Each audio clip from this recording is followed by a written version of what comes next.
Golkarpedian, bayangkan kalian duduk di ruang sidang yang megah, dindingnya dipenuhi lambang keadilan, palu hakim jadi simbol kebenaran.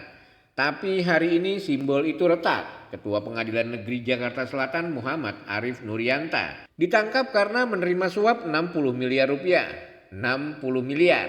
Uang sebesar itu bisa membangun sekolah, memperbaiki rumah sakit, atau memperkuat sistem hukum kita. Tapi justru berakhir di tangan seorang yang mestinya jadi penjaga moral bangsa. Di tengah kekecewaan publik, suara dari gedung DPR muncul. Wakil Ketua DPR RI Adis Kadir mengusulkan naikkan gaji hakim. Langkah ini katanya sejalan dengan pandangan Presiden Prabowo Subianto yang memahami bahwa kebutuhan ekonomi bisa menjadi salah satu pintu masuk korupsi. Tapi apakah sekedar menaikkan gaji cukup untuk membeli kejujuran? Adis Kadir tidak naif, ia mengakui menaikkan gaji hanya bagian dari solusi.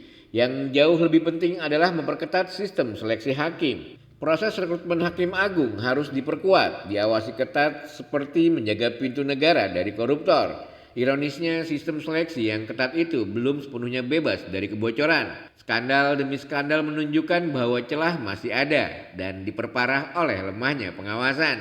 Namun Adis juga mengingatkan kita untuk tidak terjebak dalam sinisme. Lebih dari 8.000 hakim di seluruh Indonesia, mayoritas adalah mereka yang jujur, bekerja keras dalam keterbatasan dan jauh dari sorotan. Mereka bertugas di pengadilan kecil dengan fasilitas seadanya, tetapi tetap berusaha menjaga marwah hukum. Sayangnya dalam dunia kepercayaan publik, satu skandal bisa merusak citra seluruh lembaga. Seperti setetes tinta dalam segelas air bening, satu noda saja cukup mengubah persepsi. Inilah tantangan kita, bagaimana kita melindungi para hakim yang jujur sambil membersihkan sistem dari mereka yang mengkhianati keadilan. Ini bukan hanya tugas Mahkamah Agung, ini tugas kita sebagai warga negara yang sadar. Karena kalau kita diam, skandal akan jadi rutinitas. Setiap keheningan publik hanya akan memperpanjang umur korupsi. Golkarpedian, jadi mulai sekarang jangan hanya jadi penonton. Diskusikan ini di rumah, di grup WhatsApp, di tempat kerja. Suara rakyat harus lebih nyaring dari palu hakim.